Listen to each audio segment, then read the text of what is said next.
grade. Could you throw a somersault right now?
Low Earth orbit is between 99 miles and 1,200 miles away.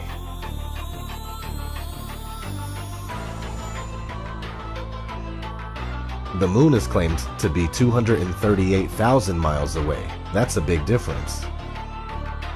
This is the spacecraft that's going to take humans to explore the solar system. It's the next big step for NASA in exploration. Called the Orion Multipurpose Crew Vehicle, or MPCV, this next-generation spacecraft will enable America to explore beyond low Earth orbit. The plan that NASA has is to build a rocket called SLS, which is a heavy lift rocket.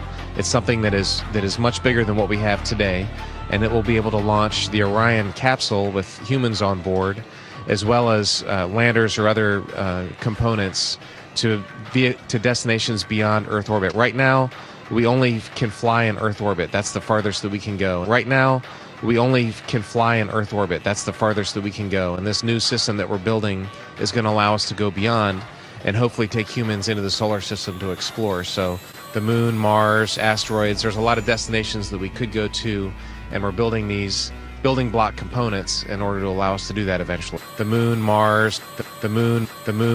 Kinds of technologies that we're testing out on Space Station are definitely helping us with our goals of going beyond low Earth orbit. A set of crewed flights will test and prove the systems required for exploration beyond low Earth orbit.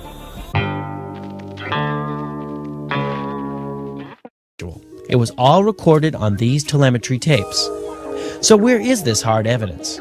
I haven't seen anything that indicates the telemetry data is even in existence, and as I said, even if we had it, we don't have the machines to play it back. But your own research has shown the telemetry data is missing. That's right. Could this be true? Mankind's first interplanetary exploration and the original science data is missing? 11, this is Houston, radio check, over. If it's anywhere, it should be here at NASA's Goddard Space Center in Maryland, home to the National Space Science Data Archives. This film you're making now, what is it?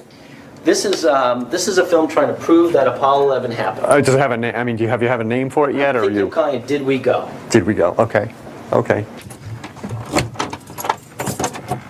Doesn't have it either. The Smithsonian doesn't have it. Johnson doesn't have it. Right. We've been unable to track it down. I mean, we don't know where this telemetry data ended up, and we don't know what path it may have taken. So, unfortunately, I'm afraid I can't really give you much of a clue as to where this data ended up and whether it still exists or not.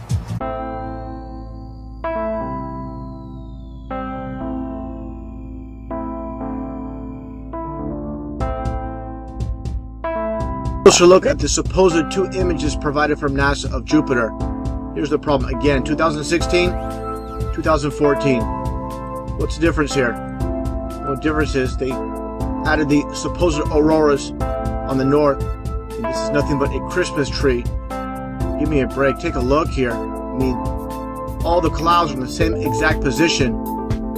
Just the 2016 image is a bit, I would say, darker. It's a bit lighter in 2014. Here's a side-by-side. People can't see what's taking place here with NASA. Nothing more than fakery. I mean, give me a break. This is a complete insult You have a brain in your head.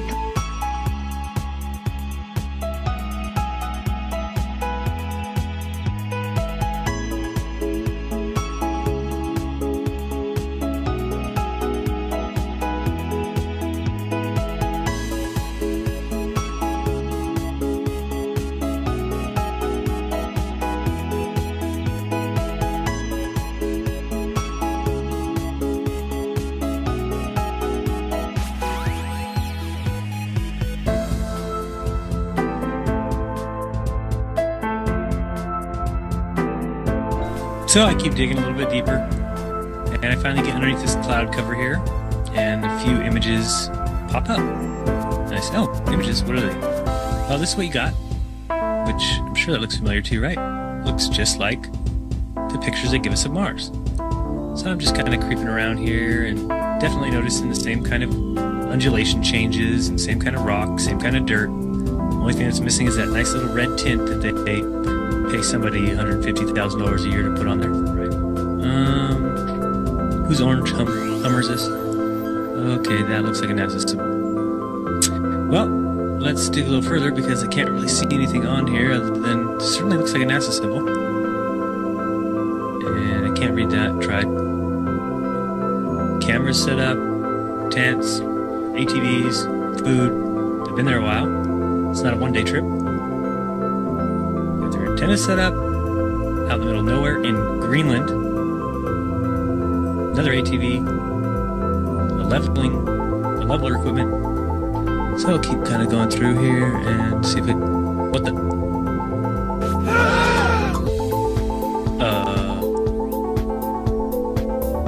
Yeah. So I think I found out where Mars is, guys. It's just about 1,000 miles north of me. Not quite the distance that NASA says, but I can't find anybody who's in charge of this. They must be hiding behind these rocks. Oh no, there they are out in front of everybody, standing there. Lovely. Cloud number 1, cloud number 2, cloud number 3. This thing's just driving around taking pictures.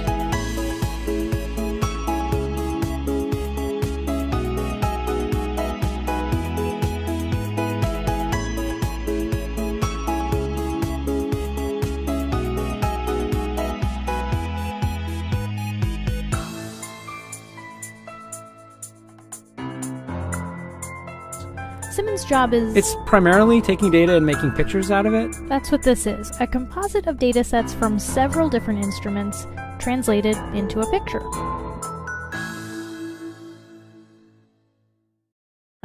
It is photoshopped, but it's has to be. Then there was another layer to sort of simulate the atmosphere. And then there's this little bright spot. It's called the specular highlight. So it's the reflection of sunlight off of water. Those are the pieces, but you can't just slap them all together. It just didn't look realistic. It looks kind of flat, looks kind of flat, looks kind of flat, or the clouds are sort of too see-through. So I just hit Command Z a lot. There's artistry to creating the world.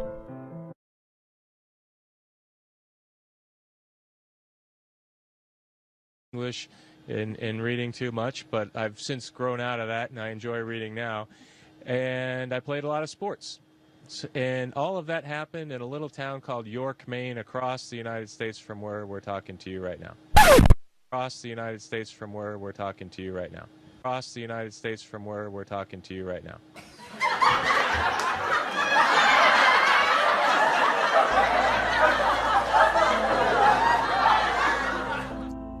And let's enlist the help of a friend, Paxi. You might know her. Ladies and gentlemen, if you didn't figure out by now, I'm going to be the first man to actually tell you this, that teleportation is officially real. We are live in the ISS, and let's go back and relook at that clip again. You see it now, watch. Oh, wait. See, this, ladies and gentlemen, should let you know that this is only done through the usage of chroma key.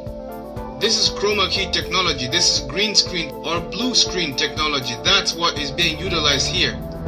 This is simply virtual reality that is actually being fed to you, and you're taking this virtual reality, making it the reality. When in fact, all this is simply just virtual CGI, computer generated images. So you decide for yourself. If we have the technology to build the space station and have people go and live in the space station for months and months at a time, and they are there constantly reporting back to Earth the things that they are finding there, then the question is, why go through all this trouble as far as faking the space station itself? Why go through the trouble of faking these people in space who are supposed to be the astronauts who are in space and have their arms disappear from the screen just like that? Why have that? Why go through all that trouble? So this video is an astronaut explaining the mission. It's not like practice footage or anything.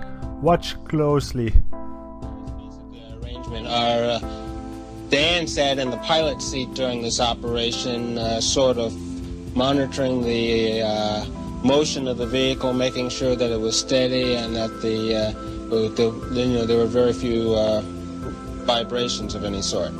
Here's a picture of the INSAT actually being deployed from the spacecraft. You can see that the deploy went very smoothly. At the moment of... Did you see it? In the background? There was a guy in the background, man.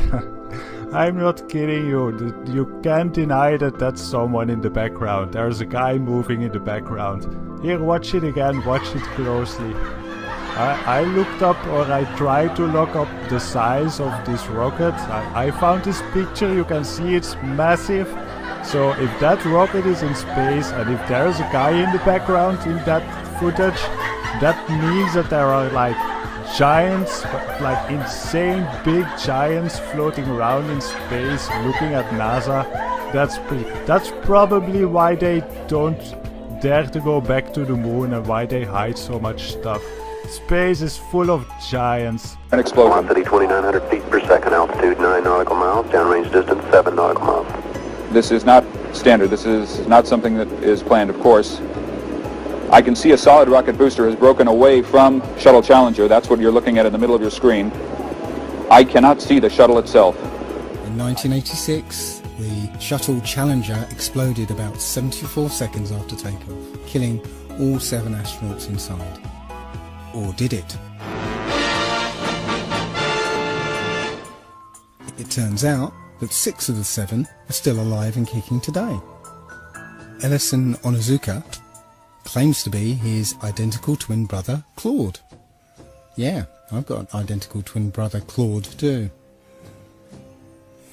The Challenger pilot, Mickey Smith, hasn't even bothered changing his name. He's now Professor Michael J. Smith of University of Wisconsin. Now, Krista McAuliffe was a bit of a sneaky one. She was the Challenger payload specialist, quite famous for being a teacher. It turns out during her astronaut days she was using her middle name, Krista, and now she goes by her first name, Sharon, and she's a Syracuse law professor.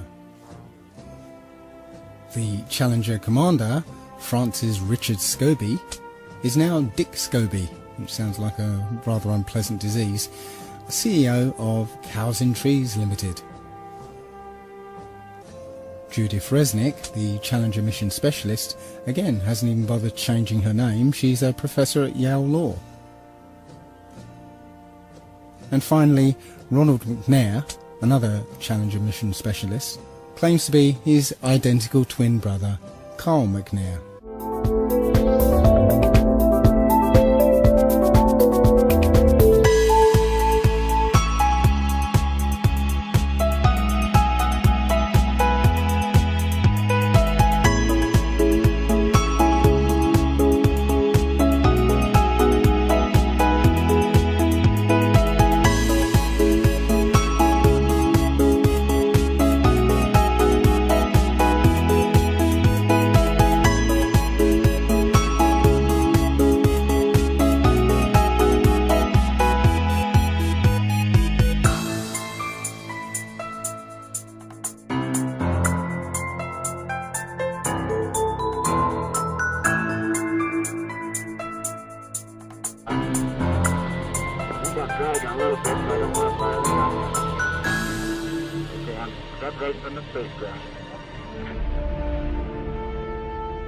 Ed White is flying at 17,000 miles per hour, 200 miles above the Earth. Okay, I'm out.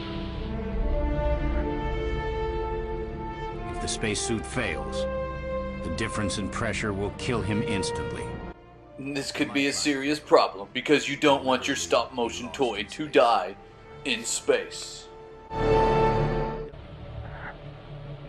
As White floats in space, a glove drifts out of the capsule. Oh, so a garden glove floating off makes it real? You're telling me there's an astronaut in space with no glove and a bare hand exposed? And what blew it away? The wind? Today, those pictures are a classic. They're still overpowering today to realize, number one, it's been done, and that we did it. It blew me away. How easy it was to deceive everyone. It was quite easy, actually. We all know NASA uses wires, and sometimes we'll catch them like this here. The guy pulled on his wire. However, some days when you're filming live, things just don't work out, and it becomes so blatantly obvious, it's ridiculous. So, in this clip, they're talking, live feed, and we have a astronaut go by us in the background, obviously trying to give it a more realistic, spacey, station busy effect. The only problem is the camera that was supposed to mask this harness out, or the video feed, is not working. And so we see the guy come flying along in a harness on his wires. Pretty amazing. But that's not all that goes wrong here.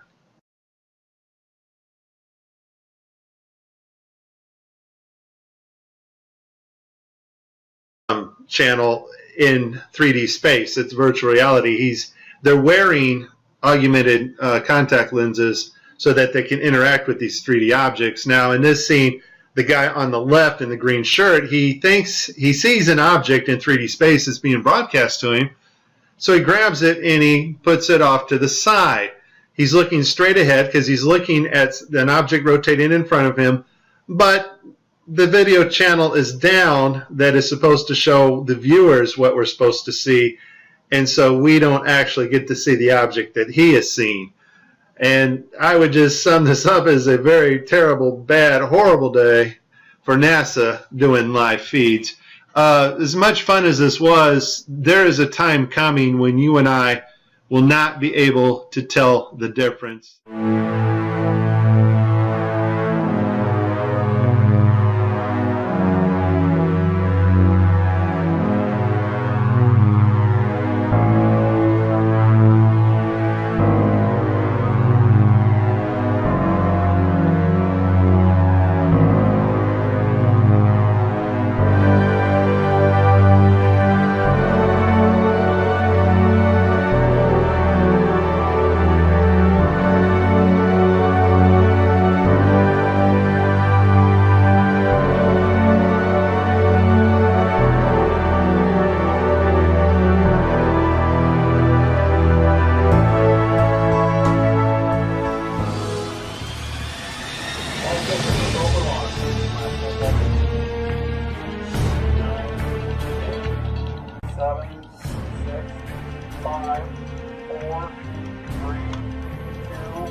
I know what you're thinking.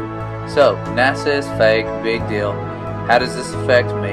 Blah, blah, blah. Or you're thinking, no, there's no way my heroes could be lying to me. There's no way that this whole world is in on this big scam. This is just too much.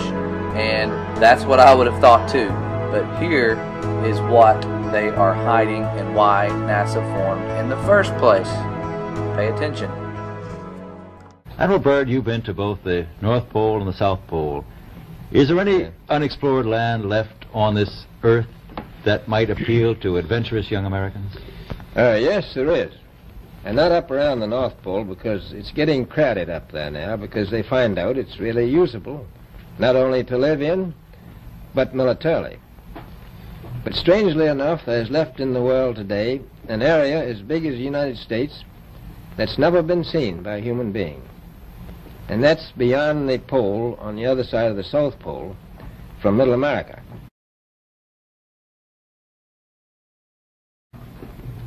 And I think it's quite astonishing that there should be an area as big as that unexplored. That's a tremendous So challenge. there's a lot of adventure left down at the bottom of the world. A number of expeditions that will follow, I think, year after year, at the bottom of the world, because the government has really become interested. I tell you one reason they're interested. It's by far the most valuable, important place left in the world for science. That's why the scientific groups all over the nation are really interested. But more important than that, it has to do with the future of the nation, those to come after us, or even during your lifetime. Because it happens to be an untouched reservoir of natural resources. You know, as the world shrinks with an ever-increasing acceleration, far-flung places, once useless, like we thought the North Pole was, and no man's land, become very useful. The bottom of the world will be important, not only to us, but to our allies. And it's the most peaceful place in the world. Well, I'm sure that won't last very long. What are the natural resources there? Well, we've found enough of coal within 180 miles of the South Pole in a great ridge of mountains. It's not covered with snow, enough to supply the whole world for quite a while. Well, that's the coal. Now, there's evidence of many other minerals. We are pretty sure there's oil. Now, that coal shows the bottom of the world. Now, by far the coldest spot in the world. Where that coal is gets 100 below zero in the winter. Well, it was once tropical. So we think there's oil there, and there's evidence, probably uranium there. is it any secret, is there uranium there? That would be the only thing that would be practical to actually go after, I suppose. Everything else would be economically unfeasible, wouldn't it? Well, as we recklessly expend our resources, the time will come when we'll have to go after that stuff down there. Well, Admiral Byrd, are private expeditions a thing of the past? Is expedition and exploration, making expedition and exploration now purely a government function because of the tremendous cost No, I and don't think organization? so. I think down south it may be more or less a thing of the past, but not other expeditions that go there. A lot of them go north now. The North Pole is the center of an ocean 10,000 feet deep. The South Pole, the center of a plateau 10,000 feet high.